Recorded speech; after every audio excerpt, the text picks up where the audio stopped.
night, Brown University does not look dangerous. The brick buildings stand still, almost ceremonial, as if they were built to protect ideas rather than people. Pathways curve gently through the campus, lit by old lamps that cast long shadows on the ground. It is the kind of place where students believe nothing truly bad can happen, where danger is something discussed in textbooks, not something that walks beside you in the dark. That belief shattered on a quiet evening when the normal rhythm of campus life was interrupted by something no Ivy League brochure prepares you for. Sirens. Confusion. A sudden command to stay indoors. Phones buzzed at the same time across dorm rooms, libraries, and late-night study halls. The message was brief, clingy, and terrifying. There was a threat, and it was close. At first, no one knew what had happened. Students pressed themselves against windows, peering out at empty walkways that now felt hostile. Security vehicles moved slowly through the campus like predators searching for something unseen. The same places where students laughed hours earlier now felt unfamiliar, almost foreign. Fear has a way of rewriting space. What once felt safe begins to feel staged, like a set that can collapse at any moment. Rumors spread faster than facts. Some said there had been a shooting. Others said someone was attacked. Whispers filled group chats and dorm hallways. Every sound, a door closing, footsteps. A distant shout felt amplified. For many students, this was the first time they realized how thin the line was between safety and chaos. Law enforcement arrived quickly, sealing off sections of the campus. Officers moved with urgency, but said little. That silence created its own kind of terror. When people don't know what to fear, they fear everything. Students were told to shelter in place. Doors were locked. Lights were turned off. Young people who had come to Brown to study philosophy, medicine, and law sat on dorm room floors, holding their breath, listening. What made the moment especially disturbing was not just the threat itself, but where it happened. Brown University represents excellence, intellect, and privilege. It exists in the American imagination as a place removed from everyday violence. But that night proved something unsettling. Violence does not care about reputation. It does not respect rankings. It does not stop at the gates of elite institutions. When the immediate danger passed, officials spoke carefully. Statements were measured. Words like incident and situation were used instead of anything too sharp. The campus was reassured. Classes would resume. Security would be reviewed. Life, they said, would return to normal. But something fundamental had changed. Students began to question things they had never questioned before.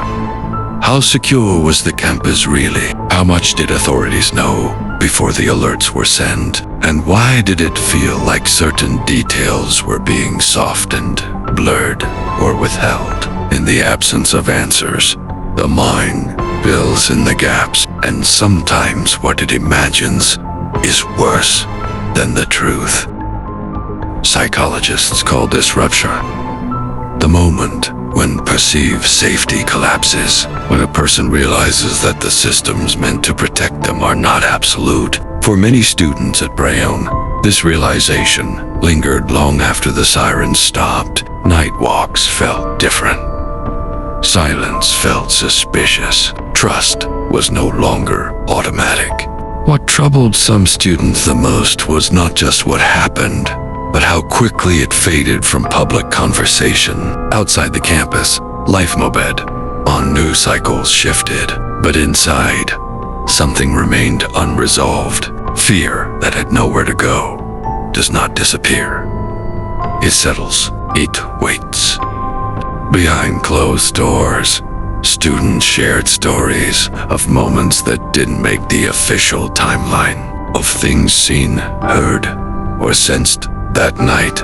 that were never clarified. Whether those stories were true or shaped by fear almost didn't matter.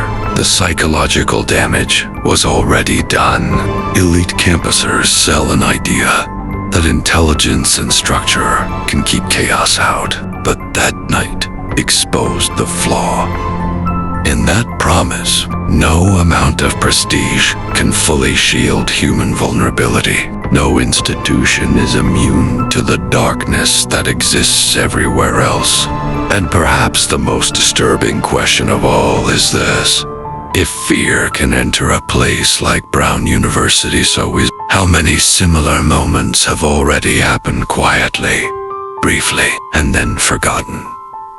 Because what the public heard was only the surface of that night. What students experienced was something deeper. And what some of them still won't talk about comes next. The official story ended quickly. Too quickly for some. After the lockdown was lifted, students were told the threat had been neutralized. There was no longer any danger. Campus life resumed its rhythm. But for many, that rhythm felt artificial, like a performance forced to continue after something had gone terribly wrong. In the days that followed, small inconsistencies began to surface. Timelines didn't fully align. Students compared alert times and realized some notifications arrived late. Others said they saw law enforcement in areas never mentioned in official statements. A few students claimed they heard sounds that didn't match what was later described. None of it was dramatic enough to make headlines, but together, it formed a pattern that refused to sit quietly. Fear doesn't vanish just because authority says it should. It embeds itself into memory. Students began avoiding certain paths at night. Dorm doors stayed locked longer. Conversations lowered in volume when the incident was mentioned. Something had shifted beneath the surface, and no press release could undo. What disturbed many students most was the lack of clarity. Not knowing is often worse than knowing. The human mind is not built for unresolved danger. When answers are withheld, imagination fills the void. And imagination, when fueled by fear, can become its own kind of threat. Some students began documenting their experiences anonymously. Posts appeared online, describing moments that felt brushed aside. A security presence that arrived before alerts were sent. A sense that something was being managed rather than explained. Whether these accounts were fully accurate or shaped by stress almost didn't matter. The damage was already psychological. Universities are designed to cultivate trust. Trust in systems, trust in protection, trust in predictability. But once that trust cracks, it does not repair easily. The campus remained beautiful, the buildings remained historic, but safety, once taken for granted, now felt conditional. What happened at night may never be fully understood by those outside the campus, but for the students who lived through it, Tefia didn't end with the Aglia. It followed them into classrooms, into dreams, into the quiet moments when they were alone. And the most unsettling part is this: moments like this are not rare. They are simply they appear briefly, disrupt lives, and then fade into institutional silence. But silence does not mean resolution, because long after the sirens stopped, something else remained, and it was watching. Stay tuned as we will examine how fear behaves when it's never given a name, and what happens when safety becomes a performance.